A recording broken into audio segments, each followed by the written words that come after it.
Everyone has their own expectations of what makes a game fair. It's almost like people start playing a game under the pretense that certain things will happen and that their enthusiasm won't be squashed under a big old boot of unfiltered reality. The reality that some people make games without the greatest of intentions. In a perfect world, every developer respects the people that play their games and ease them into reasonable challenges with a degree of leeway taken into account so that progression isn't too painful. But where's the fun in that?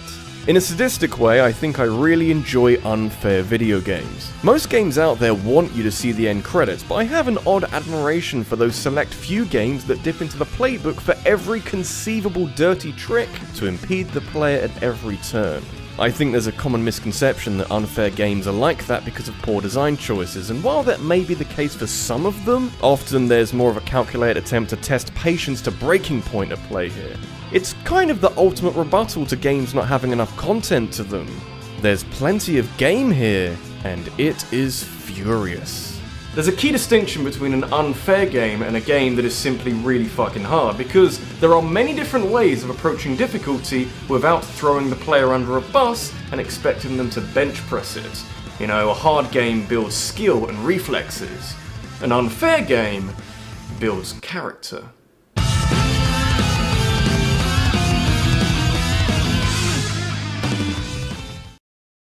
When you go about calling a game unfair, it almost always has something to do with a game's difficulty. Understandably so, because your ability is being called into question, but the question is stupid and not a fair reflection of what you may be capable of under more favourable Dark Souls-shaped circumstances. It's only natural that a game that throws around cheap deaths like they're an overflowing commodity would be considered just a wee bit unfair.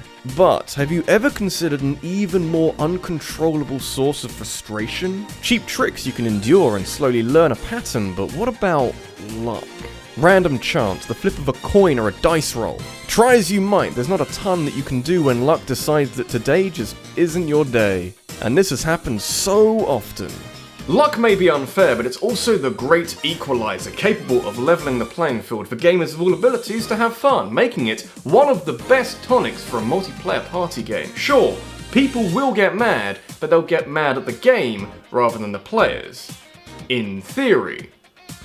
Mario Party has never really worked like this, in theory.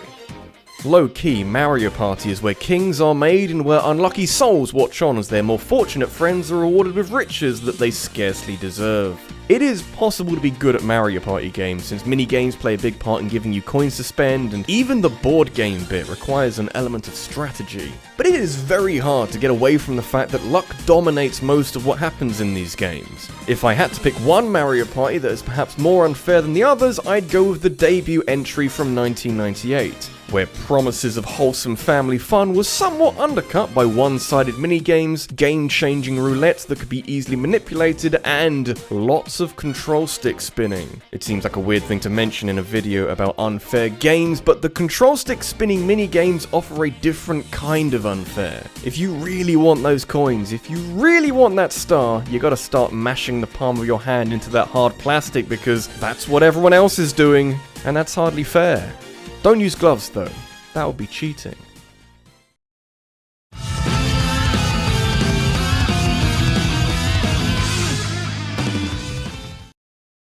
As someone who has never made a video game, I've often wondered how much respect I'd show a player with regards to difficulty. Ideally, you'd gradually introduce them to new elements and slowly ease them into the concept of this game getting harder.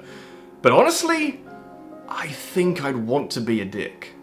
It doesn't take a genius to work out that there are certain games out there that are deliberately unfair. Obviously they can't be too extreme because no one would ever beat them, but I think I have more admiration than most for that niche type of game that's just an unrelenting arsehole. This is news to no one, because I really like Spec Ops: The Line for its very aggressive narrative that inflicts blame on an ultimately blameless player, but if you want to see a really abusive relationship between game and gamer, I reckon you should get over it. I'm here till they kick me out.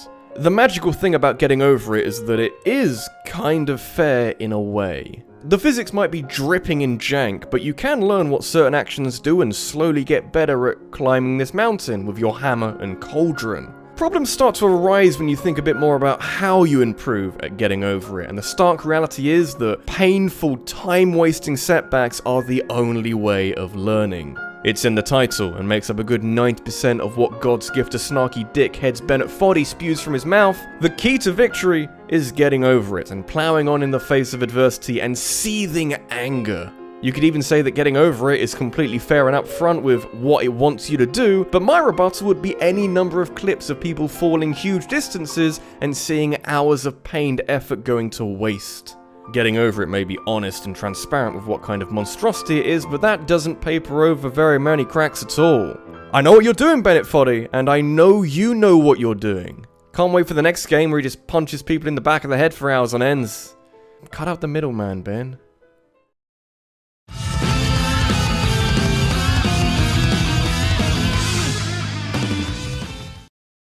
Every 5 years or so, there seems to be this big shuffle on difficult video games. In that time, you usually get a few pretenders attempting to lay claim to the coveted title of hardest game of all time through their brutal level design and punishing difficulty, and while you can put recent-ish titles like Dark Souls and Super Meat Boy in that camp, I can't say with any confidence that any of them have come close to challenging Battletoads.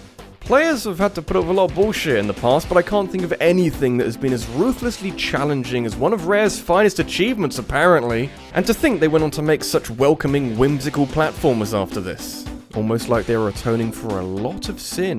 Battletoads is a tricky game to pin down because I know a lot of people enjoy it and have spent enough time practicing various sections so that it's comparatively child's play, but the reality is that Battletoads is the mother of all uphill struggles. Each level is like a greatest hit showcase of ridiculous one-hit kill hazards that often require intensive memorization to stand a chance at overcoming them. Extra lives are handed out very sparingly, and with the ease at which you lose them, you very quickly find yourself at a deficit and looking around for something else to play or watch. I heard that RabbidLuigi's got a cool channel, maybe you should subscribe and click bells that do things, I don't know. Battletoads isn't impossible by any means, but there are so many moments in most of these stages that require the average player to put up with massive instant setbacks, and not everyone is going to go with that. Maybe tolerance levels were higher in 1991 since games in general were a little less forgiving in and around that time, but it's a tough gig in 2018.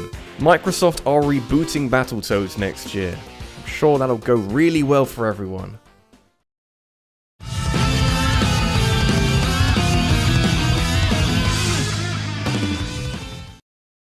I know what you're thinking. Oh wow, RabbidLuigi, that beard's getting real bushy. When will it become supreme ruler of Earth and consume us all? In time, child, in time. But what you should be thinking about right now is what precautions you need to take in order to avoid playing unfair games in the future. It's a serious concern that probably keeps you up at night, but don't worry, I have a golden rule that I recommend you stick to. Any platformer that looks unassuming and harmless with its simple, minimalist graphics, run as fast as your little legs will carry you. There are so many unnecessarily cruel platformers out there that function less like jumpy jump games and almost like a puzzle game as you slowly unlock the one route that will grant you access to a new area. They are vicious, and it doesn't matter if it's called Trap Adventure or Default Dan or whatever the hell, they are always the same kind of painful experience masquerading as a video game.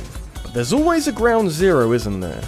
One of my earliest memories of genuinely caring about something on the internet can be traced back to 2007 and the release of freeware indie game I Wanna Be the Guy, which promised this bizarre collection of sprite work that also doubles as one of the hardest games of all time.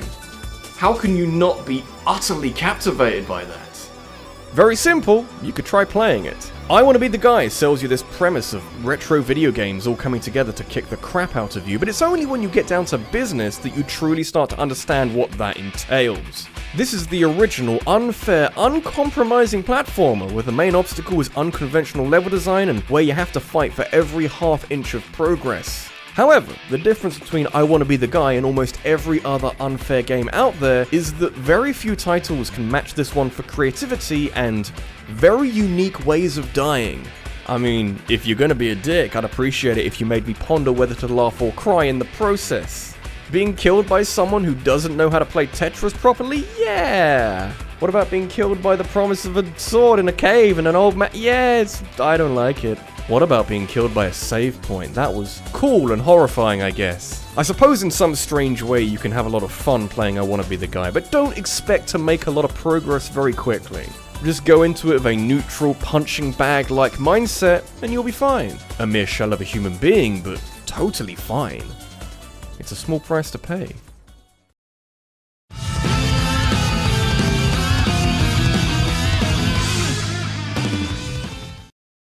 So, older games are pretty fucky, right? It's not just me. I don't think just because they're old, though, because there's plenty of games from in and around that time period that are perfectly serviceable and enjoyable by today's standards, but you definitely see more experimental games.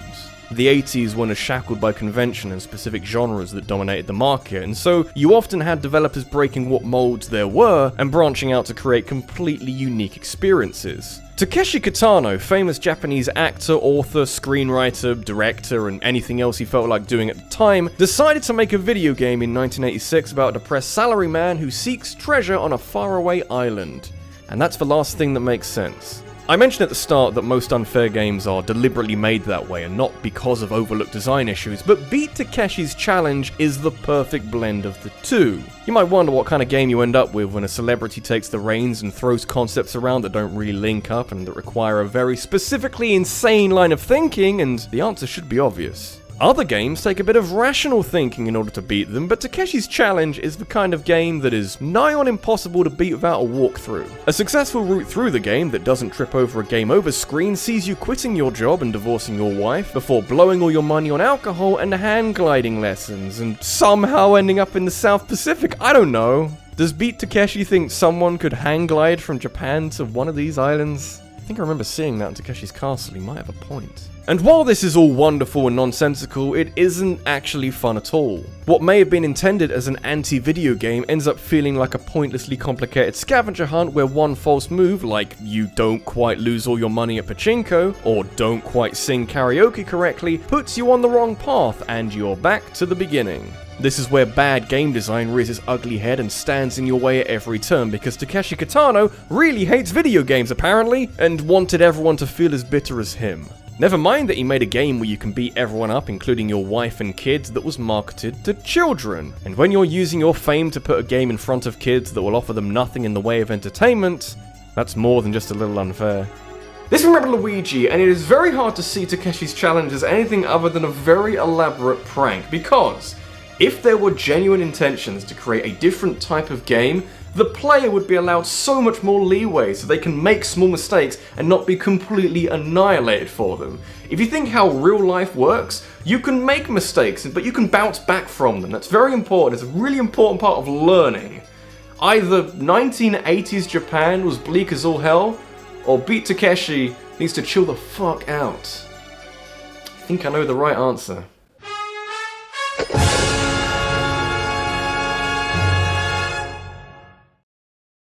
Have you got a topic that you'd like me to talk about next week? Make sure you leave a comment about that down below, because I'll be taking the most interesting suggestions and making a poll on the next video. In fact, here's one right now that I prepared from last week. I'll be revealing the winner of the poll on Twitter and taking suggestions for games to talk about that are related to that topic. So feel free to follow me over there so we can keep in touch. Thanks for watching, and I'll see you in the next one.